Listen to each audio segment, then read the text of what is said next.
All right. Welcome to the Beyond the Waves World Cup Phone-In. My name is Graham Wilson, and if you're tuning in for the 10 in a row Celtic show, sit tight. It's being postponed. Paul Larkin is taking an evening off. He's really been going after it quite hard recently, and considering the fact that, well, it's 8:30 here in the United States, so that means it's like, 3 or 4 in the morning in Scotland, so in the middle of the night, and he's done this several times, so I think we're going to have to even this out eventually and have me get up in the middle of the night and record one of these shows. But nonetheless, we should be coming back with the next episode of the 10 in a row football show. But in the interim, I wanted to just offer something up for the folks that were expecting something live and be able to break down the World Cup so far. There's been so much to talk about. I think I've talked to so many people that I think the consensus really is that this is probably one of the best World Cups that many of us have seen. From time to time, and well, more from time to time, quite commonly, these large tournaments are just absolute snooze fests for a large extent, and there's been action in many different facets. I mean, we just had a clean sheet by a goalkeeper that is out of contract just now, out of favor, is available on a free transfer.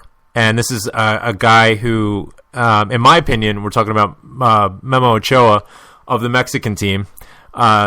He's a player that I think has had a similar trajectory to Hugo Lloris, who many people are familiar with, the Tottenham goalkeeper, where so much was made of the promise and the potential of Ochoa coming from the Club America system in Mexico, one of the biggest, if not the biggest, club in Liga MX. And made the move to Europe finally, had such huge hopes and aspirations for him from the Mexican intelligentsia, and it just didn't seem to quite come off. He struggled with injury. He struggled with bouts of lack of confidence. His form dropped, so he's faced all sorts of challenges, and he's sort of trying to find a home at this point and get settled in. And the performance that he put up against Brazil in Brazil, I mean, think about that, at a World Cup in Brazil against the Brazilian side. Yes, true. I mean, this is not your typical Brazilian side that we come to expect. I mean, this Brazilian side is absolutely awful. Let's not kid ourselves. I mean, at times I'm having to pinch myself to even believe what I'm seeing, in terms of what they're putting out there. But nonetheless, I mean, we all saw so many of the shots that he stopped. Comparing this Brazil side to other Brazilian sides is certainly a relevant thing, but it doesn't mean that this Brazilian side doesn't have the sort of talent that can lay you under constant pressure. And I mean, it was really a Herculean performance from him that kept Mexico in that game, saved them the point that's really going to keep them going forward. I mean, this is a Mexico side. Let's think about this. So this is a Mexico side that 18 months ago was really reeling. I mean, they've had three managers in the past 18 months. Think about that. I mean, they had to qualify through CONCACAF. I mean, the weakest of the regions, Mexico, had to qualify in a playoff against New Zealand. That's unbelievable. It's absolutely unheard of. Finishing 4th behind Costa Rica. I mean, obviously they're gonna be below the United States. Let's not get ourselves there. But Honduras defeated Mexico at El Azteca, their national stadium. It's in Mexico City. It's at 10,000 feet altitude. The air is rare. It's a very, very difficult place to go into as an away side and get any sort of result. But to get a victory is I mean, it's a tremendous feather in the cap of the Honduran side, but I think it also speaks equal measure about how bad this Mexican side has been recently, and to rally the way they have under Herrera, who comes from that Club America setup that I mentioned before, that Ochoa comes from. Now, the Club America, a bit insular of a club, where in Mexico they only accept, it's similar to Bilbao, where they only accept players from that particular region, in this case, the country of Mexico. So you have to be Mexican in order to play for Club America. Herrera, coming from that setup, has brought in many of those Club America players, obviously considering the criteria being overlapping there. There's no issue for them to be available for Mexico, but some of the players that you would expect if you follow Mexican football, or if you're aware of the upper echelon of players from the Mexican national team, they've fallen out of favor. I mean, he's not afraid to drop players and bring in players that are going to play for this system, and it's really gotten them back on track. They were absolutely dynamic going up against an absolutely atrocious Cameroon side, who, let's be honest, they probably shouldn't have even bothered to get on the plane to come. I know that there was some trepidation about, whether or not they were going to get on the plane, and they didn't get their bonus money, et cetera, et cetera. You're playing for your country. There's two sides to that, but I'm sorry. At the end of the day, I mean, you should have nothing but pride to wear the crest of your national team. I mean, to be considered one of the best in your nation's setup, and you're holding out for nickels and dimes and pennies or whatever. I think that speaks volumes. But nonetheless, Mexico go up. They get the job done against Cameroon, and then to get a point against Brazil in the World Cup, that's absolutely exceptional. It's amazing. And it pains me to even say that as a United States supporter. They're our biggest international rival. I don't have a lot of time for their fans. Some of the antics from their fans have been just downright disgusting. They have a tendency to throw what has been deemed urine bombs. So they'll just get plastic bags, pee in them, tie them up, and then throw them at opposing players, opposing fans. And the press box has even been a victim of this. It's absolutely disgusting. There's banter, and then there's just just barbarism, barbaric behavior. And I just don't have much time for them, but I have to hold my hands up. I mean, the Mexican side, there's been so much promise. They do have the talent there. I mean, they've been exceptional in the Olympic Games from a couple of years back. You constantly see them in the U20 and the U23 World Cup sides getting to the late stages of those competitions, but it never quite seems to come off for their main side. But listen, I'm not going to sort of go overboard here and say that they're a dark horse to win the tournament. Certainly not. They still have a tremendous amount of issues. But getting back to Memo Ochoa, this is a situation where a keeper puts on a performance like that. I mean, such an inspired performance. I mean, even the less than traditional outlets for the game, were picking this up. I mean, over here in the United States, I mean, just local news was picking this up. And this is the type of thing where there's a lot of keepers in this competition that, get latched on with an international side, maybe not having the most stable of club careers at the moment. And they see that. They see what Ochoa did against Brazil, and they think to themselves, I could do that. I mean, I could set myself forward doing something like that. I mean, with the eyes of the world on you, I think that's a motivating factor for a lot of the keepers, to see one of their colleagues, especially a colleague that, maybe is going through a bit of a dip in their career, to see them have such a fantastic display. That's one of the things I'm going to be looking for as the the second and third games are played in the group stages. But all sorts of topics to cover. I mean, as I mentioned, this World Cup, especially compared to South Africa, where it just seems so dull and dour. And I mean, can we all just agree that, it's fantastic to view the games without vuvuzelas? That constant hum or buzz or whatever it is. It's delightful. That makes the viewing experience 10 times better. But the games, every single game, with a few exceptions, has been end-to-end stuff. And there's some surprises. Obviously, in hindsight, a lot of people are saying that it's not a surprise that Spain is gone, that Spain is out of this tournament. Yes, I think it would have been foolhardy or certainly aggressive to say before this tournament started that Spain was going to get dumped out of the group. I think that, the people who did say that got some funny looks and were probably mocked, and quite rightfully so.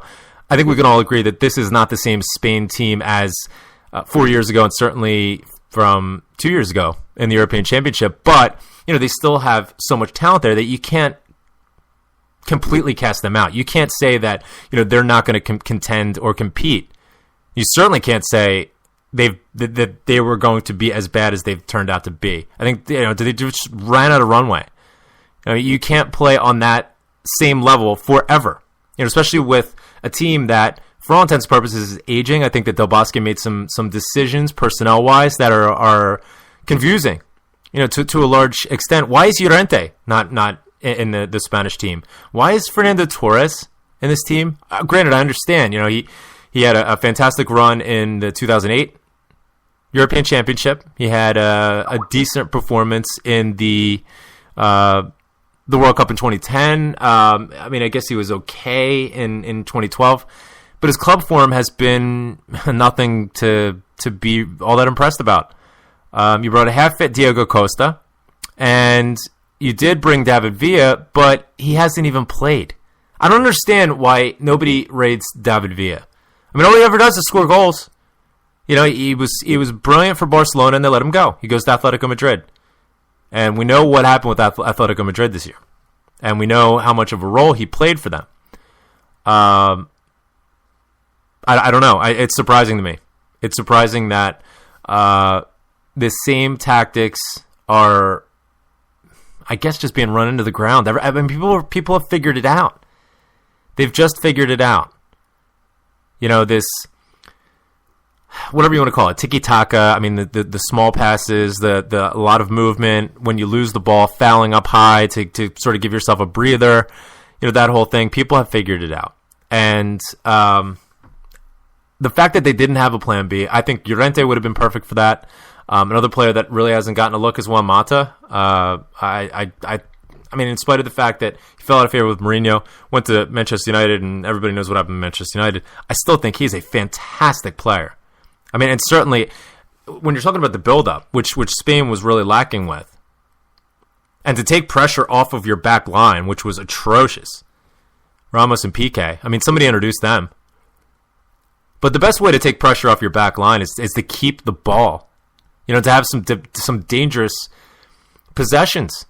Have some productive build-up, and a player like Mata is going to do it. I'm surprised. I'm not surprised about Xavi. I think that this is really it. I think this was the message to Xavi. I think Xavi probably is going to get it now. It's probably not going to be long before we hear of his retirement from international football.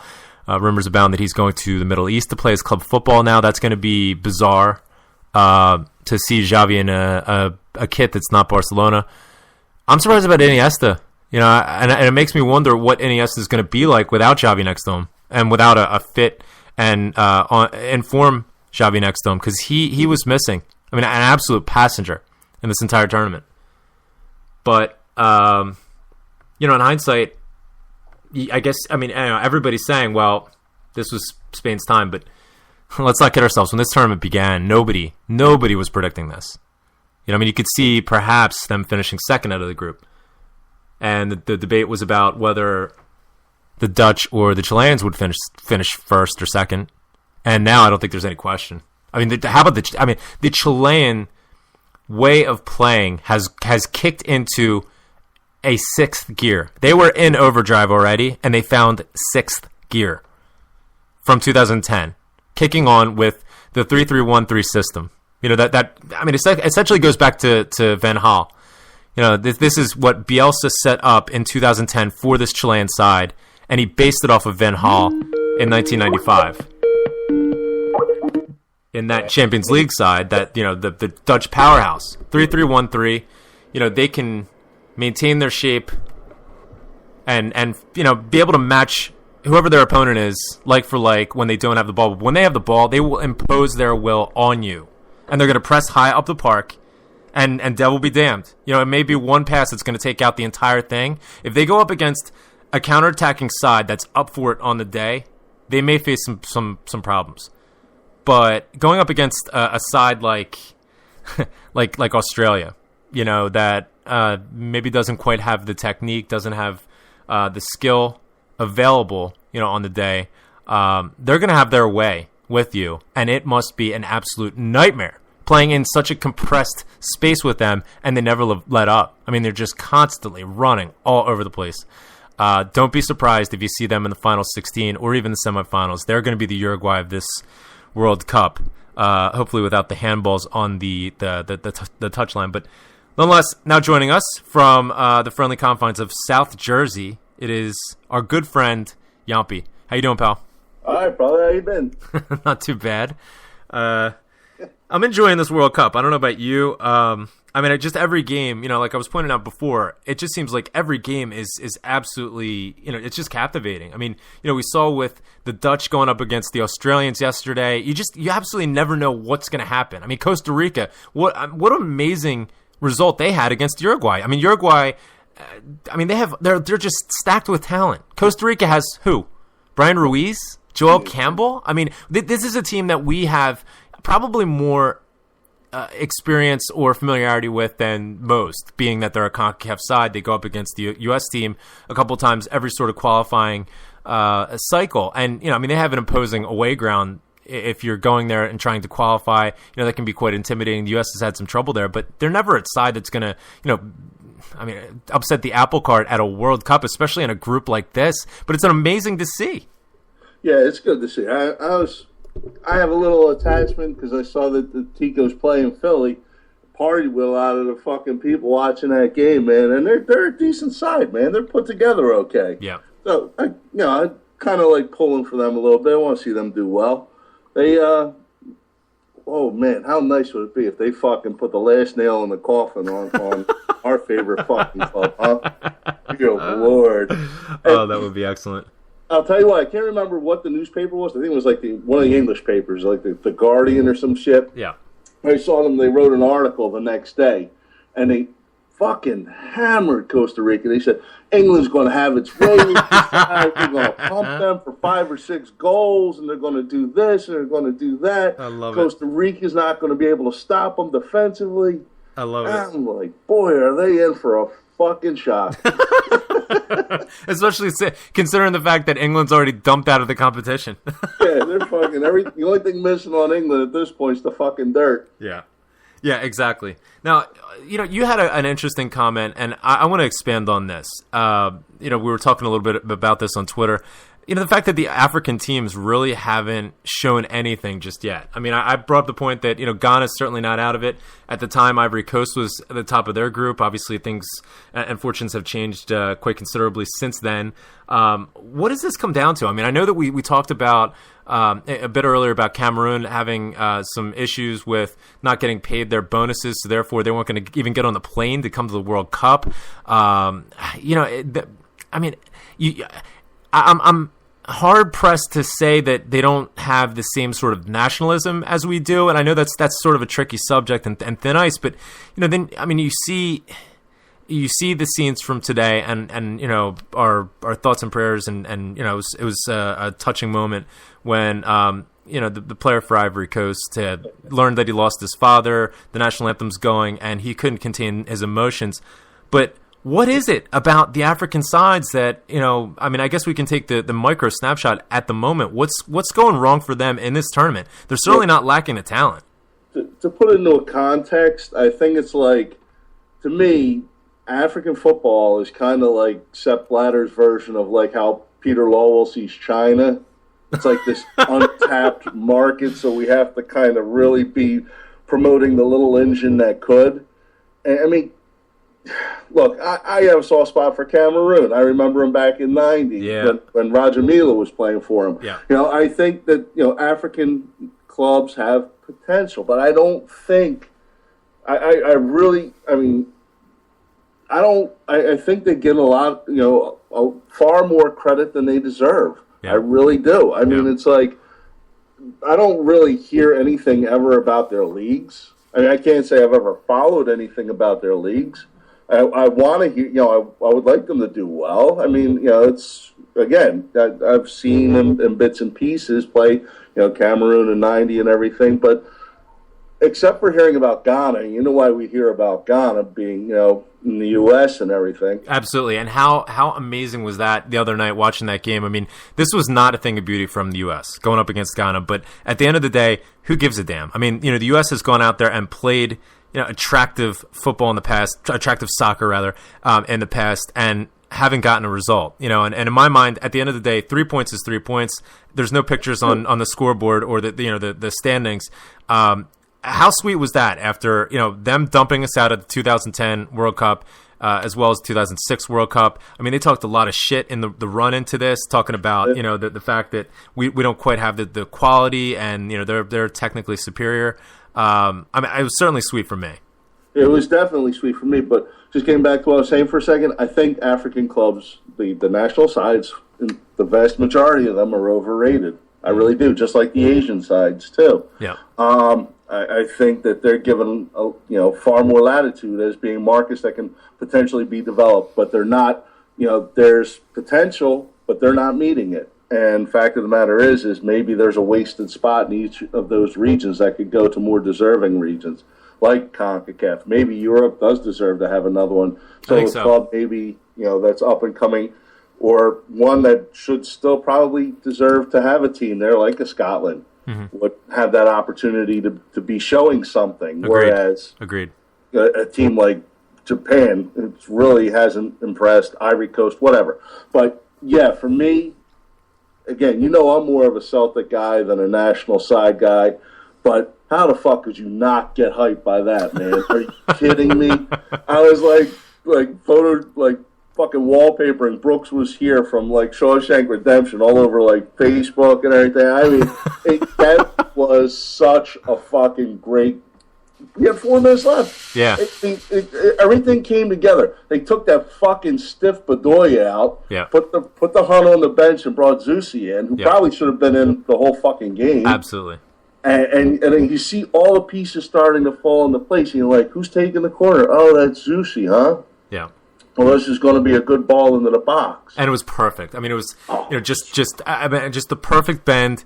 6 yards just past the front post coming in. And, I mean, at that moment in the game, like you said, I mean, it's in the 86th minute, and both sides, I mean, this was like round 13 in Rocky versus Apollo 2. I mean, they were just running on fumes, gasping for air, and Ghana just had absolutely nothing to be able to defend, and Brooks goes in there unchecked. I mean, let's put this into context for the listeners who, maybe don't have quite the familiarity with the United States roster, the makeup, and who John Brooks is. I mean, this is akin to Marcus Frazier coming in and scoring, the winning goal in the Champions League group stages against Bayern Munich. Or I'm maybe I'm overrating Ghana just a bit. Against Marseille. I mean, just a player that comes in out of nowhere, replaces a player that goes down injured and scores the winning goal. And I mean, he made comments after the game and apparently he said this the day before the game took place, that he had a dream a few days ago or a few days before the game that he was going to score the winning goal in the 80th minute, I think. Which is kind of creepy if that is indeed the case. But right. I mean, 3 points for the U.S. side, I think, stands us in good stead at the moment. I mean, I think it really steadies things. It gets us to relax a bit, gives us a bit of confidence. But the other worrying aspect of that, the reason why John Brooks came on was that Matt Beasler, our standard center half who plays in the MLS, has come really out of nowhere, but has been just a rock back there next to Jeff Cameron. He goes out with a hamstring injury, in addition to Josie Altidore, who goes out with a hamstring injury. Much has been made of the overtraining sort of element that Jurgen Klinsmann has instilled. I mean, these players are training like they've never trained before. I think, Klinsmann is going in there with this, I mean, it's almost like, Hamburger Hill, type of thing. I'm going to run you into the ground and see what you're made of. But, maybe that's coming back to haunt us. See, I don't buy that, though, at all. Here's a guy who's coming in. What is he being paid to do? What his predecessors couldn't do? Be Ghana. Ghana's a very athletic side, man. Yep. No two ways about it. They might not be the most technically gifted side, yep, but they're definitely athletic. Okay? You saw the goal that they set up. I forget who it was. That was off a back heel in the box. I mean, it was like, you have a guy running down the side. You get the perfect teeing up that little fucking hit it with the outside of his foot. I mean, it was and he just skinned Fabian Johnson alive. It's just like, there's it was just a hint of technical skill, but all done with this just kind of like great athleticism, man. Yes. Yep. And it's here comes Klinsmann into this job. He's got to have his team ready to do something they haven't been able to do before, and that's keep up with Ghana. And if that means he's got to overtrain the fuck out of them, then you got to overtrain. And you know what? If a guy like Altidore is going to break down, I mean, that sucks, but other guys have to step up. Aaron Johansson, not for nothing. You know, I talked a bit of shit about this guy because I thought, you know, from what he did in his league performances that, you know, he's going to come in, he's going to be, you know, real stellar for the men's national team if he gets the opportunity. Well, here he is, he gets the opportunity, and, you know, I wasn't overwhelmed by him. I'm going to tell you right now. He's like a finesse dude, and, you know, at this World Cup, man, there's a lot of physicality in this World Cup. True. And he kind of seemed like a boy amongst men out there. He really, really did. He's got to step the fuck up, or he's going to be sitting his ass on the bench, and they'll find a way to get someone like Wando or somebody out there playing. You know, and that's a great point that you bring up. I'm glad that, you know, we're referencing this. Aaron Johansson, obviously, he's been a target historically for Celtic. He very well may still be. You know, not really sure what the case is, but I don't think this was the ideal situation for Johansson to come in and sort of show what he can do and what he's best at. You know, to put it mildly, if Josie could have been in that side. I mean, I don't want to say, I don't want to talk in the context of what ifs in terms of the impact on the game, but just from a tactical perspective, just really quick, if Josie's in there, when Josie's in there, we're going up against the Ghana side who, I mean, they only brought 6 defenders total to the World Cup, so they're very light. They're not very deep at that position, and the defenders that they brought are old. There was a lot of talk about Sully Montari and Michael Essien not being able to drive too far up the pitch because they were going to have to protect their back line and especially their central pairing at the back. With that being said, they're going to play a deeper line. They're going to sit back. There's going to be space that you can exploit in the middle of the park. So either you're going to build it up through the middle, and hopefully you can switch the point of attack around and change the point of attack to a place, you know, that's going to be advantageous, or you can set up a set piece. But if they're going to sit back like that, you're not going to be able to play into Aaron Johansson's strong suit, which is just peeling off the back shoulder of a defender for one of those through balls. I mean, if right. We're going up against one of these sides that's going to press high up the park, I think Aaron Johansson is perfect. You know, because he's going to be able to time that run, get in behind the defenders, and, you know, once he's in 1v1 with the keeper, I mean, the ball's in the back of the net. You know, but if he doesn't have those opportunities, he's worthless. He's absolutely useless. What Josie can do, you know, he's a big physical presence back to goal. I mean, if you're playing against the deeper line, you know, I mean, he can muscle his way through there, and then he can even drop back a little bit further into our own midfield, drag one of those defenders back, so that, you know, hopefully we can open up that opportunity for, say, a Clint Dempsey or an Aaron Johansson to go up against. This is going to be a similar situation when we go up against Portugal as well, because keep in mind, and I want to get your thoughts on this Portugal game next. You know, this is a matchup that I think is advantageous for us. Pepe's not going to be playing, which, in a certain sense, I think that's a disadvantage. I mean, I think he's a liability, and I wish that he was playing, you know, at least at the beginning of the game against America, because he's always liable to get thrown off. And I mean, I fancy my chances against the 10-man Portugal every day of the week over an 11-man Portugal. That's the most obvious thought ever. But be that as it may, you know, whoever their backup is, I don't think that they were figuring on playing, you know, at any point in this tournament. This is going to be, you know, a shock to the system for them. Who knows what Cristiano Ronaldo's fitness level is going to be. They also lost Contral, you know, who's out for the entire rest of the cup. I mean, their minds and their heads have to be dropping over this. You know, we want to talk about injury. We want to talk about injury issues with the U.S. I mean, at least we're not Portugal. Right, we're catching Portugal at a perfect time. I think the Pepe thing's kind of big. I think this is, you know, for us, if we don't take anything less than 3 points from Portugal, I'm going to be really shocked, because this, I mean, if you can't beat this Portugal side that they're going to be facing, what's it, on Sunday? Yeah. And if you don't beat this side with the injuries and Pepe out and everything, I mean, it's like, you know, You're just breathing new life into him. I'll put my money on it now. I don't think Cristiano Ronaldo is going to play. I don't know that he's going to play anything else in the rest of this tournament, from what I've heard. I mean, he's supposed to have didn't he try to work on it today or something, and it was another problem? I mean, it seems like every day he goes out to the training ground, he leaves with ice on his knee. I mean, granted, you do see that from time to time. Many players do the same thing as a precautionary thing. But, given the history, given the context where, he's been dealing with the tendonitis and the resulting knee issues, the other aspect to it is where there's smoke, there's fire. I mean, if the doctor's coming out and leaking things to the media and then retracting it later, I don't know. I think there's potentially some gamesmanship going on here. I think that, you got to, whether Ronaldo's in there or not, you got to get 3 points against them because you know what? They're not going to get a fucking point against Germany. Yeah. That's not going to happen. Yeah. Well, it depends on the context. I mean, even if Germany don't need the win, even if Germany is assured that they're going to finish at the top of the group, Germany does not have an off button. They go out there and they want to destroy you. Absolutely. It's Blitzkrieg 1 or Blitzkrieg 2, and that's it. They're going to come out to. that midfield is going to get run over like France in 40, dude. No. Hey, can you imagine? Bradley. If Bradley went 80 minutes with the off switch on, like he did against fucking Ghana, and pulls that shit against Germany, they're going to have a field day, dude. Absolutely, yes. They feed on and feast on midfielders that eat bad mushrooms. No question about it. Now joining us from the lovely hamlet of Dublin, Pennsylvania, I'm talking about. It's the Tank. Sean the Tank is joining us now. Is this the first time you've been on the show, pal? Yeah, it is. Well, welcome aboard. We're glad to have you, and we're talking the World Cup here.